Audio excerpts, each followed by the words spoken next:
Neyyattinkara additional chief judicial magistrate കോടതി 7 പെൺകുട്ടിയുടെ രഹസ്യമൊഴി രേഖപ്പെടുത്തിയതാണ്. ആ രഹസ്യമൊഴി ഇപ്പോൾ അടച്ചിട്ട കോടതിക്ക് മുൻപാകെ വായിക്കുന്നു എന്നുള്ളതാണ് ഒന്നാമത്തെ കാര്യം. രണ്ടാമത്തേത്, പ്രോസിക്യൂഷൻ വീണ്ടും ഇക്കാര്യത്തിൽ വാദം ഉന്നയിക്കുന്നുണ്ട്. അത് പെൺകുട്ടിയുടെ കുടുംബ പ്രശ്നങ്ങൾ പ്രതി മുതലെടുത്തു. അതായത് നമുക്കറിയാം, ഈ പെൺകുട്ടി തന്നെ അവരുടെ പരാതിയിലടക്കം പറഞ്ഞ വളരെ പ്രധാനപ്പെട്ട ഒരു കാര്യമായിരുന്നു, ഭർത്താവുമായി അകന്നു കഴിയുന്ന സമയത്ത് ഗാർഹിക പീഡന കാര്യങ്ങളടക്കമുള്ള കാര്യങ്ങൾ അത് പങ്കുവയ്ക്കാനാണ് MLA-യുമായി പരിചയപ്പെട്ട് തുടങ്ങിയതെന്നൊക്കെയുള്ള കാര്യങ്ങൾ പറയുന്നുണ്ട്. അപ്പോൾ ഈ പെൺകുട്ടിയുടെ കുടുംബ പ്രശ്നങ്ങൾ പ്രതി മുതലെടുത്തു എന്നുള്ള കാര്യം ഇപ്പോൾ പ്രോസിക്യൂഷൻ കോടതിയെ അറിയിച്ചിരിക്കുന്നു. ഇത് മറ്റൊരു ടേണാണ്, ഈ വാദമുഖങ്ങളുടെ മറ്റൊരു ടേണായി നമുക്ക് കാണാൻ സാധിക്കും. കാരണം ഇതുവരെ നമ്മൾ രാഹുൽ മാങ്കൂട്ടത്തിലടക്കം അദ്ദേഹത്തിന്റെ മുൻകൂർ ജാമ്യ ഹർജിയിൽ പറഞ്ഞത് പെൺകുട്ടി വിവാഹിതയാണെന്നുള്ള കാര്യം മറച്ചുവെച്ചു എന്നൊക്കെയുള്ള കാര്യങ്ങളാണ്. എന്നാൽ അതിൽ തന്നെ രാഹുൽ മാങ്കൂട്ടത്തിൽ പറയുന്നുണ്ടായിരുന്നു ഈ ഗാർഹിക പീഡന വിവരങ്ങൾ പങ്കുവച്ചാണ് പരിചയപ്പെടുന്നതെന്ന്. അപ്പോൾ സ്വാഭാവികമായും അത് പ്രോസിക്യൂഷൻ ആയുധമാക്കുന്നു എന്ന് വേണം മനസ്സിലാക്കാൻ. പെൺകുട്ടിയുടെ കുടുംബ പ്രശ്നങ്ങൾ പ്രതി മുതലെടുത്തു എന്നുള്ളതാണ് ഏറ്റവും പ്രധാനപ്പെട്ട കാര്യം.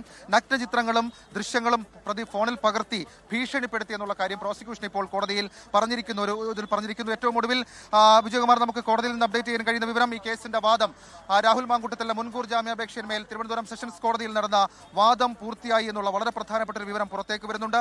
ഡിജിറ്റൽ തെളിവുകളടക്കമുള്ള കാര്യങ്ങൾ നിരീക്ഷിച്ച ശേഷം കോടതിയിൽ പ്രോസിക്യൂഷന്റെയും അതേപോലെ തന്നെ പ്രതിഭാഗത്തിന്റെയും വാദങ്ങൾ പൂർത്തിയായിരിക്കുന്നു. അല്പസമയത്തുള്ള ഇക്കാര്യത്തിലെ കോടതി തീരുമാനം നമുക്ക് അറിയുകയും ചെയ്യാം. വിജയകുമാർ, ലോകത്തെവിടെയായാലും ഏത് സമയത്തും 24 വാർത്തകളും ഓഗ്മെന്റഡ് റിയാലിറ്റി പാക്കേജുകളും എക്സ്പ്ലെയിനറുകളും വിശദമായി കാണാൻ ഞങ്ങളുടെ യൂട്യൂബ് ചാനൽ നിങ്ങൾക്ക് സബ്സ്ക്രൈബ് ചെയ്യാം.